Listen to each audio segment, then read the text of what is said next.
In this video, we're going to solve a particular problem which appear in JEE Main 2023. In this particular problem, we have a 7-degree equation, that is x to the power 7, 3x to the power 5, and so on.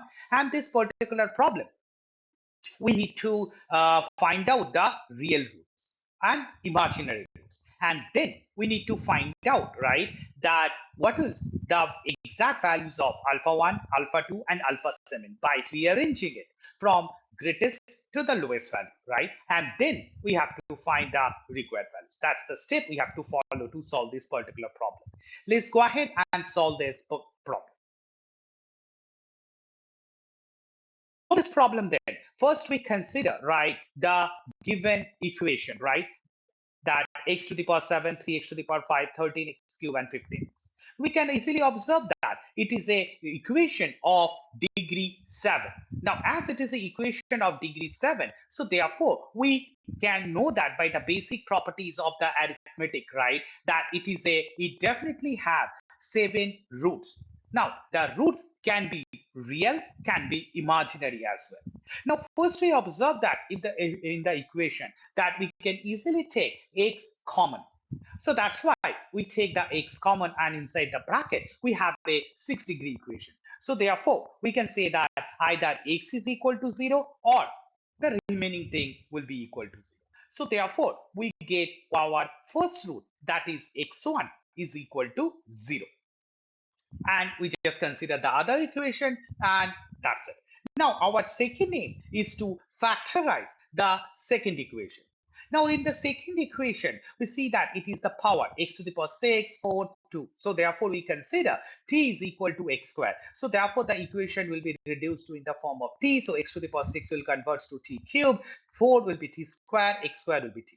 And here we consider that ft is equal to that right hand side of that particular left hand side of that particular equation. Now we observe that if I substitute ft equal to -1, then f of -1 equal to 0. Hence, by factor theorem or by the remainder theorem, right, t plus 1 is a factor of ft.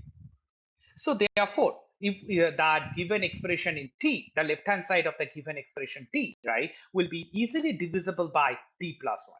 So that's why we need to find out the factor by log division method. So let's go ahead. So we take that t plus 1, and as we are dividing the t cube, t square, 13t, and 15 by t plus 1.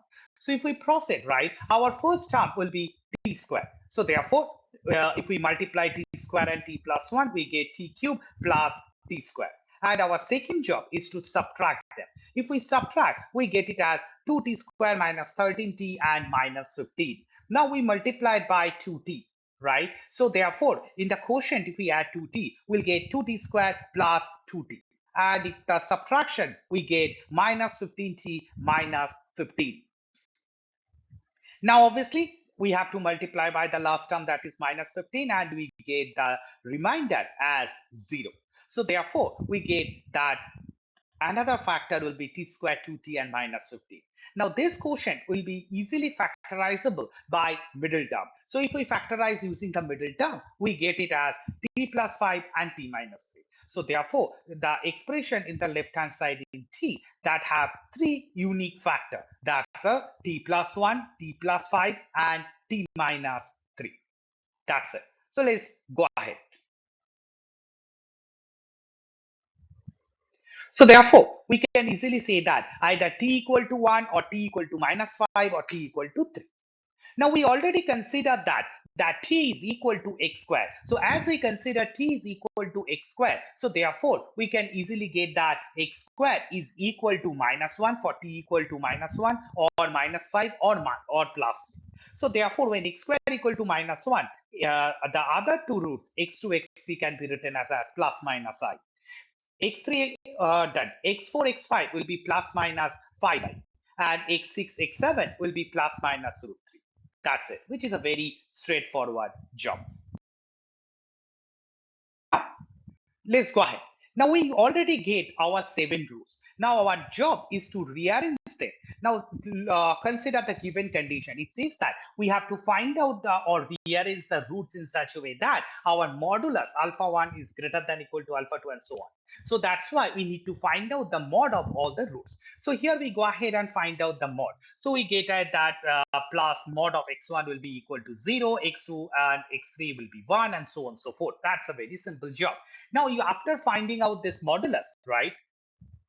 We can easily find out that, right? Our maximum modulus is 5, then it will be root 3, and then it will be 1 and 0, right? And corresponding to the mod 5, right, our roots will be minus 5i and plus 5i, root 3 will be plus minus root 3, 1 is plus minus I, and 0 obviously is 0. So therefore we consider that the alpha 1, the largest value, will be minus 5i, alpha 2 will be plus 5i, alpha 3, 4 are minus root 3 plus root 3, alpha 5 is minus I and plus I, and alpha 7 is obviously 0. Now, our job is to calculate the desired values. All the values of alpha 1 to alpha 7 is obtained. So therefore, we can calculate that what is alpha 1, alpha 2. That is multiplication of plus minus 5i, which gives me that 25i square with a minus sign, I square minus 1. So that's why it's 25. For alpha 3, alpha 4, it's equal to obviously 3.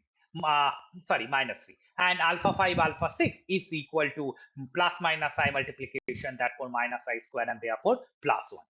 So therefore the required expression, right, we can easily calculate by substituting every values in appropriate places, and it's calculated as 29, and that's it. So the correct value is 29. Hope you understood the problem. Thank you.